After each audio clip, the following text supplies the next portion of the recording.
एक बार एक नेता एक साधु के छोटे से आश्रम में गया। वह साधु के बारे में बहुत कुछ सुना था, तो उसके मन में आया कि मैं एक बार जाकर के देखता हूँ कि लोग उसकी इतनी तारीफ क्यों करते हैं। जब वह उस आश्रम में गया तो वहाँ पर एक छोटा सा कमरा था जहाँ पर एक कालीन बिछा हुआ था।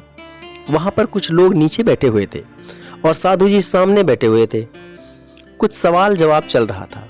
वह नेता उस आश्रम में आया और उस नेता के साथ में 4 बॉडीगार्ड भी थे और उसकी यह आदत थी कि जहाँ पर भी वह जाता था वहाँ लोग अपनी जगह से खड़े हो जाते थे और उसकी तरफ देखते थे, हाथ जोड़ते थे और सर झुकाते थे। लेकिन यहाँ पर ऐसा कुछ भी नहीं हुआ। साधु व्यस्त होने के कारण उसकी तरफ देखा तक भी नहीं। नेता को लगा कि यह मेरी बेइज्जती है और वह इस बात से गुस्सा हो गया। नेता ने थोड़ा गुस्से से साधु की बात को बीच में काटते हुए कहा कि मैं आपसे कुछ कहना चाहता हूँ। साधु ने उसकी तरफ देखा और बोला, आप थोड़ी देर रुकिए, पहले मैं इनके सवाल का जवाब दे दूँ, उसके बाद मैं आपसे बात करता हूँ। तब तक आप चाहें तो बैठ सकते हैं। साधु के इतना कहते ही नेता का चेहरा गुस्सा से लाल हो गया और फिर उसने अपना सारा गुस्सा उस साधु पर निकाल दिया।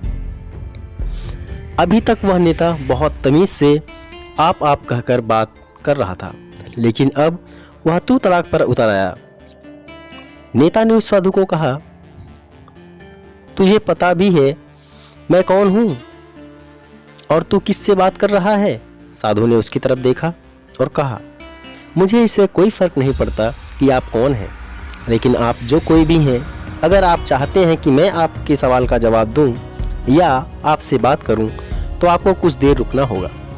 साधु की यह बात सुनते ही नेता गुस्सा से पागल हो गया और वहीं सबके सामने चीखने चिल्लाने लगा और बोला, अब मैं तुझे तेरी असली औकात दिखाऊंगा। तूने मुझसे पंगा लेकर के ठीक नहीं किया। तुझे पता भी है मैं तेरे बारे में क्या सोचता हूँ। साधु ने फिर से नेता की तरफ देखा और बड़े ही प्रेम से कहा कि मुझे इससे कोई फर्क नहीं पड़ता कि आप मेरे बारे में क्या सोचते हैं। आप जो चाहें वह मेरे बारे में सोच सकते हैं। फिर नेता ने साधु से कहा कि तू सुनना चाहे या नहीं, लेकिन मैं तुझे यहीं सबके सामने बताऊंगा कि मैं तेरे बारे में क्या सोचता हूँ। तू कोई साधु नहीं है, तू एक बहुत ही घटिया इंसान है, तू एक ढोंगी है, पाखंडी है और यहाँ पर जितने भी लोग बैठे हैं उन सबको बेवकूफ़ बना रहा है। तेरा बस एक ही मकसद है, इन लोगों के जेब में जितना भी पैसा है वह सब तेरे पास में आ जाए। तू अपने फायदे के लिए इन लोगों का इस्तेमाल कर रहा है और अब मैं तुझे नहीं छोड़ने वाला हूँ। पूरी दुनिया के सामने तेरा पर्दाफाश करके रहूँगा। लेकिन उसके इतना बोलने के बाद भी हल्की सी मुस्कान उस साधु के चेहरे पर बनी ही रही। यह देखकर वह और भी तिलमिला गया और उसने कहा, अब बहुत हो गया, अब मैं यहाँ 1 मिनट भी नहीं रुकने वाला हूँ। लेकिन अभी भी तेरे पास मौका है। अगर मुझसे माफ़ी मांगनी है या मुझसे कुछ कहना है तो कह सकते हो। इतना सब कुछ कहने के बाद भी साधु के चेहरे पर एक मुस्कान थी और वे बिल्कुल शांत थे। और फिर उन्होंने कहा कि मुझे आपसे कोई गिला शिकवा नहीं है। आपके लिए मेरे मन में कोई भी गलत ख्याल नहीं है। जो भी मेरे बारे में आपने कहा वह आपकी अपनी सोच थी। मुझे आप में कोई भी बुराई नज़र नहीं आती है। मुझे तो आप बहुत ही भले इंसान लग रहे हैं। और साधु की इतना कहते ही नेताजी का दिमाग 7वें आसमान पर पहुंच गया। उसके चेहरे पर एक अजीब सी खुशी थी, क्योंकि उस साधु ने वही कहा जो बाकी सब लोग उस नेता को कहते हैं। और वह खुशी खुशी उस आश्रम से अपने घर की तरफ चला गया और अपने पिताजी के साथ में बैठ गया। उसके पिताजी ध्यान में थे। उन्होंने पूरी ज़िंदगी सिर्फ लोगों की सेवा की थी और बदले में कुछ भी उम्मीद नहीं किया था।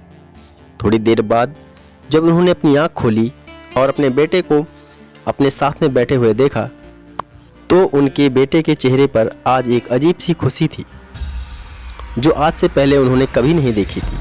फिर नेता ने एक एक करके सब कुछ बताया कि आज क्या हुआ, किस तरह से वह आश्रम गया और वहाँ पर क्या हुआ, उसने क्या कहा और साधु जी ने क्या कहा?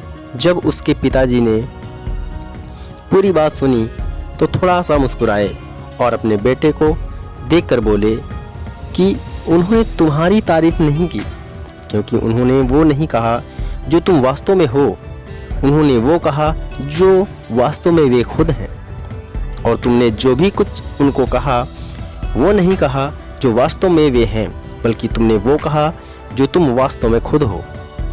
यही बात वेदों में भी कही गई है, यथा दृष्टि तथा सृष्टि। यह दुनिया तुम्हें वैसी नहीं दिखती जैसी यह दुनिया है, यह दुनिया तुम्हें वैसी दिखती है जैसे तुम खुद हो।